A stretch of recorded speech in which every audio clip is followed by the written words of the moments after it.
Hello everyone, কথা ধারাবাহিকের আজকের পর্বে দেখবেন তিলক সাধু বেশেই চলে আসে চিত্রার সাথে আর বলে, আপনাদের বিবাহ বার্ষিকী আপনারা আনন্দ করুন, এবার আমি বিদায় নিতে চাই। এদিকে রাধিকা বলে, আপনি আরেকটা ম্যাজিক দেখান। ঠিক সেই সময় অঙ্কিত এসে কথাকে বলে, তুমি পেরেছো। সবাইকে অ্যানাউন্সমেন্ট করে যে তাদের নবশুশ্রূষা টনিক ল্যাবে সার্টিফিকেট পেয়ে গেছে। এভিও খুব খুশি হয় আর কথাকে কংগ্রাচুলেট করে, কিন্তু চিত্রা বলে, আবার কথা অগ্নি জিতে গেল, কিছুতেই ওদেরকে আমি আর জিততে দেব না। তিলককে বলে, যান টাকাটা নিয়ে কেটে পড়ুন। এদিকে তিলকবাবু বলে, আমি যাওয়ার আগে একটা ম্যাজিক দেখাচ্ছি, আপনাদের বাড়ি এক্ষুনি ধোঁয়াময় হয়ে যাবে। তাই হয়, আর সে চলে যায় অগ্নির ঘরে। এদিকে এভি বাড়ির প্রত্যেকে কেক কাটিং করে, সেলিব্রেট করে। কর্তা দাদু কর্তা দিদার বিবাহবার্ষিকী উদযাপন করে, নাচ গান করে। কর্তা দিদাও মডার্ন সাজে বেশ সুন্দর নাচে। এদিকে শশীভূষণ গুহ তার ওয়াইফের খুব প্রশংসা করে, বলে, আমি যেমন ব্যবসা সামলেছি, তুমি আমার ঘর আমার সন্তান সামলেছ। এরকম কথোপকথন চলতে থাকলে এভি কথাকে বলে, 60 বছরের বিবাহ জীবন, কথা এতটা সময় পাবো কিনা জানি না, কিন্তু যতটুকু সময় কাটাবো মনে হয় যেন 100 বছর একসাথে কাটিয়েছি। এদিকে জুনিও খুব খুশি হয় কর্তা দাদু কর্তা দিদার 60 বছরের বিবাহ বার্ষিকীতে। অঙ্কিত বলে, আমরাও কিন্তু চেষ্টা করতে পারি।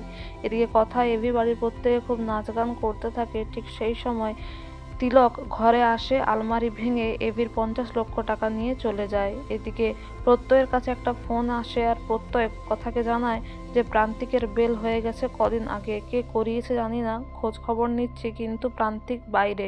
এদিকে কথা মনে করে এভি টাকা নিয়ে খুব চিন্তায় ছিল, সত্যি সত্যি টাকাটা ঘরে আছে তো।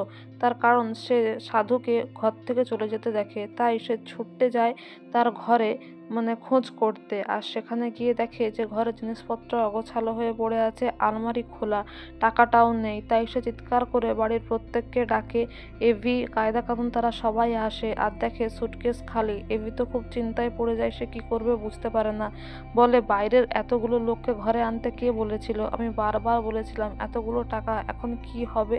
ওদেরকে সার্চ করা দরকার। তখন কথা বলে, ওরা নিজেদের লোক, অতিথি, ওদেরকে সার্চ করা ঠিক নয়। গ্রামের লোক বলেই কি চোর? তাহলে তো আমিও চোর, জুনিও চোর। তখন এভি বলে, তুই কি বলছিস? জুনি যদিও জিনিসটাকে সামলে নেওয়ার চেষ্টা করে আর কথা মনে মনে ভাবে, কালকেই মানুষটাকে আমি বলেছিলাম আমি আছি, কিন্তু টাকাটা তো আমি রক্ষা করতে পারলাম না, আমি কথা রাখতে পারলাম না। তারপরে নিচে এসে কথা বাড়ির প্রত্যেককে সব কিছুই জানায়। আর এভিও বলে, কে বলেছে বাইরের এতগুলো লোককে বাড়িতে রাখতে? আর গুড়ালের লোকজনও বলে, সত্যিই তো, অগ্নি বাবা ঠিকই বলছে।